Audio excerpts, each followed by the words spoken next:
This is MoneyPig Trading. Today, January 10th, 2021, we're going to talk about why NIO is going up. It might not be the reasons you think why NIO is going up. And we have the target of 63, 65, and 69 this week. Um, so EV is going crazy in 2021. The first week, we actually trade Tesla in 2021 and make 328%. Each option contract will make $1,500, which is pretty awesome. December 30th is one of our alerts. We shouted out to our member that our model predict Tesla's going to have really awesome delivery reports. So we alert December 30th to enter Tesla calls, and then we sell really good profits. If you're interested in our membership, feel free to check out MoneyPigTrading.com. But today's topic is not about Tesla, it's about NIO. So NIO actually just released their December 2020 and Q4 2020 delivery numbers. And the numbers are actually really good, right? Delivered 7,000 cars in December 2020 itself, and the YOY increase is 121%, which is pretty awesome. The Q4 in total, they actually delivered 17,000 cars. That's 100% YOY increase again. This year, 2021, they delivered 43,000 cars. That's again over 100% YOY increase. That's awesome, right? But what's actually the real reason behind this surge? I see a lot of people talking about on YouTube, seeking alpha, on the internet, Twitter, that because NIO's business EV market is big in China, but you know like there are actually real reasons behind it. I noticed like media in the West seldom talk about it, and I feel like investors in the US should know about this. So what's the actual reason why NIO delivery numbers surged so much in December and Q4 2020? First of all, there's a real reason behind it. Is in Beijing, a license plate is really hard to get. The winning rate for the lotto is 0.03%. Can you imagine? You buy a car, you want to get a license plate. There's only 0.03% of a chance you'll get a license plate. And we actually talk about it, the case in Shanghai in our few videos ago. You can check our EV playlist for that details. And we mentioned why the Chinese EV name was going up back to Q3 last year. But now the reason is about Beijing. And that's why in Beijing, each license plate, the rental price is $1,500 a year. It's really weird that a lot of people actually bought more than 10 license plates at the beginning of the lotto system like 5-10 years ago when the Beijing license plate lotto system came in. And it's the same thing with the Shanghai we mentioned last time, because there's just too many cars. They want to control the number of cars in the city. And that's why they come up with this weird policy lotto system. And some people just got like 5, 10, 13 license plate.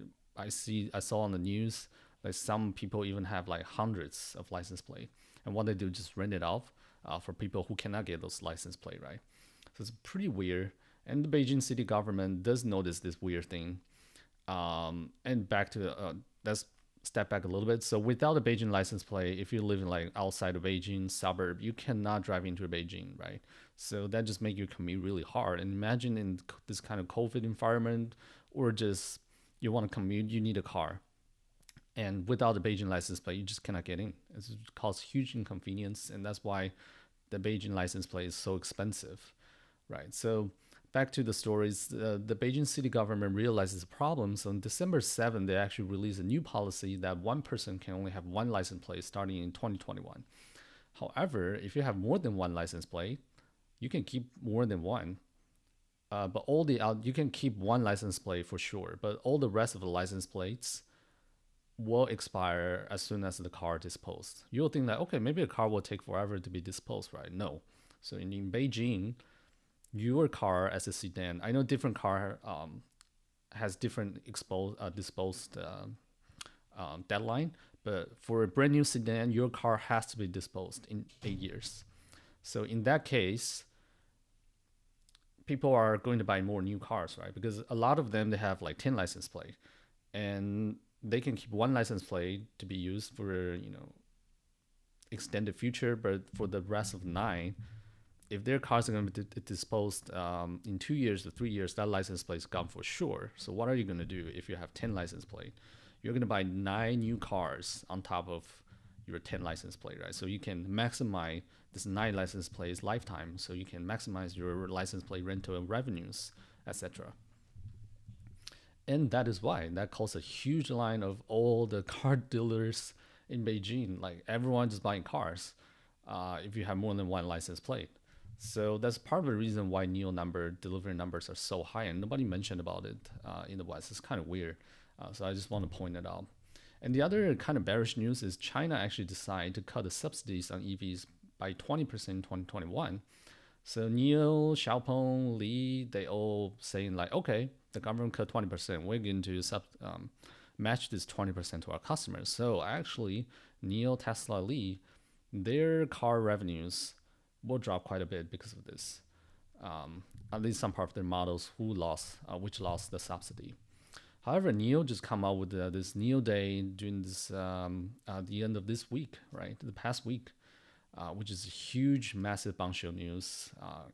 Sounds very bullish. First of all, it will start to provide a new battery swap service, which can make 325 swaps per day, which is amazing.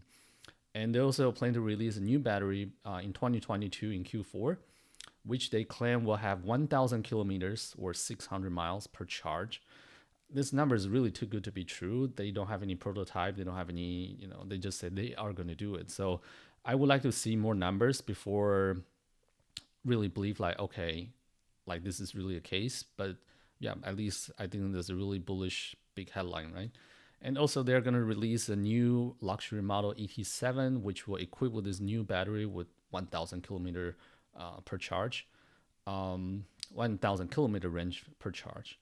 And this ET7 is actually a really strong competitor of Tesla Model Y based on their NIO Day. Will cost only $58,000. But the problem is this car will only be released in Q1 2022, which is a little bit quite late, to be honest. Like Tesla could have shipped out and deliver some new kind of cool products, right? Or other competitors too. So, but again, it will cause a new headline. Wall Street analysts probably going to step in, upgrade NIO, blah, blah, blah, right?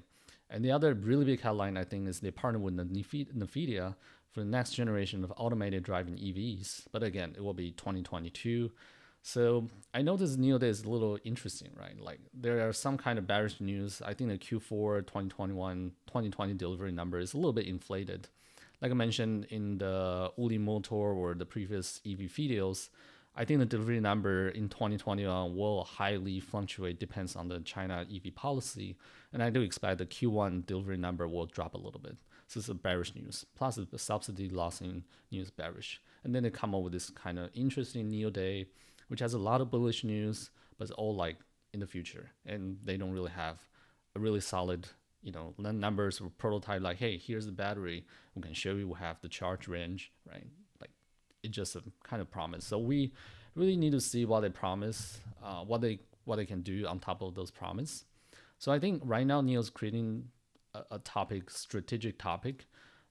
People are going to buy due to fear that they're going to miss this another Tesla. Wall Street analysts are going to jump in, upgrade NIO for sure next week. So this is why we think NIO is actually going up. It's not because they're going to have a brand new technology right away. And this week we're probably going to see a massive surge on NIO as because of psychological effects. Instead of like NIO is really surpassing Tesla or whatsoever. But back to the chart, based on MoneyPig proprietary model, we think NIO can reach 63.5 and 65 and 69 this week. If we can retake the all-time high at 59.31, which we think NIO is going to gap up on Monday opening. And also look at this flag. NIO is in a massive bull flag on the daily chart, and on the TTM squeeze, it's actually showing the strong momentum to the upside. So of course, MoneyPigTrading will probably jump into NIO for day trading or swing trading as well. But yeah, just want to share some of the reasons why NIO is actually going to go up, and why the Q4 delivery number is so high for NIO, and of course for Xiaopeng and Li as well. Yeah, thank you for watching the video. And if you like our content, feel free to check us out on MoneyPigTrading.com with our Discord membership service, which has a really high and transparent winning rates and all the information, or follow us on Twitter, YouTube, or Instagram. And thank you for watching, and Happy New Year and happy trading.